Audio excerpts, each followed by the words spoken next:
Imagine for a moment that this piece of paper is a man's life. And you know what? This man, well, he wants to be really happy. So he works hard and gets himself a good job so he can buy himself a nice big home, because he believes when you've got a big home, then you'll be happy. But after some time, he looks around his neighbourhood and he sees these other houses that are much nicer than his, and so he says, well, maybe if I get a second home, then I'll be happy. He buys his house, he fills it with nice things, beautiful furniture and artwork, and has nice cars and a swimming pool. But again, after some time, this man, he's still not happy. So he says to himself, well, maybe if I go travelling, if I go and see the world, maybe I'll find happiness while I'm searching. He gets in an aeroplane and he sets off going from country to country and place to place. But he never finds happiness there either. When he gets home, he tries other ways to be happy. He begins to drink alcohol. He thinks you can find happiness in the bottle. He looks for happiness in gambling and down at the casino, but he doesn't find happiness there. These things just tear his life apart. He tries other ways to be happy, smoking things he shouldn't smoke, and he just ends up going up and down. His whole life is spiraling out of control. He looks for happiness in relationships with women to women and marriage to marriage. He even stops for a moment to consider his life, and he tries to do some good things like help the homeless and give money to charity, and he even goes to church and he sings songs to God, but he never really gives God what God really wants. And one day he dies and he stands before God on Judgment Day and he says, God, can you let me into heaven? And God says, why should I let you into heaven? What have you done with your life that's so perfect that I should let you into heaven? And this man said, I've done all of these things with my life. Nice home and cars. And God says, well, let me see what you've done with your life. And God says, I love you so much.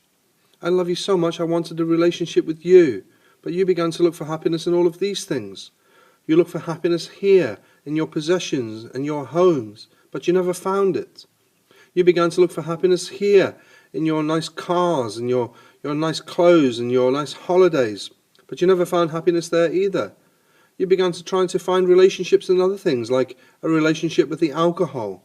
You look for happiness in relationships with drugs, but again, these things seem to destroy your life, and you never found happiness there. And I'm God, I made you, I love you so much, I wanted you.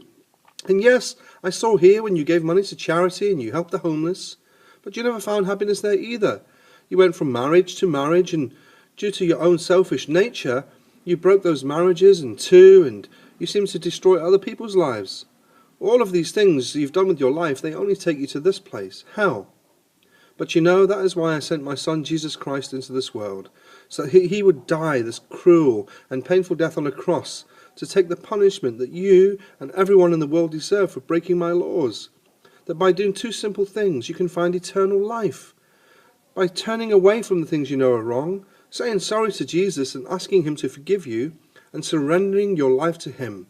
That is where you will find true life, and life in all of its abundance. Didn't you know that my Son Jesus said, I am the way, the truth, and the life, and that no one comes to the Father except through me?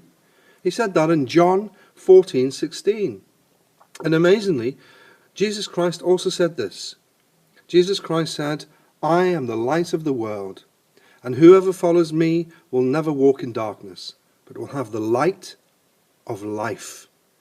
So my friends, today I ask you, if you are in the darkness and you need to come into the light, put your trust and faith in Jesus Christ. Be willing to turn away from the things you know are wrong in life. Say sorry to Jesus, accept his forgiveness, and surrender your life to him. And I promise that you too will be able to walk in the light and find this wonderful life that's found in Jesus Christ. God bless you.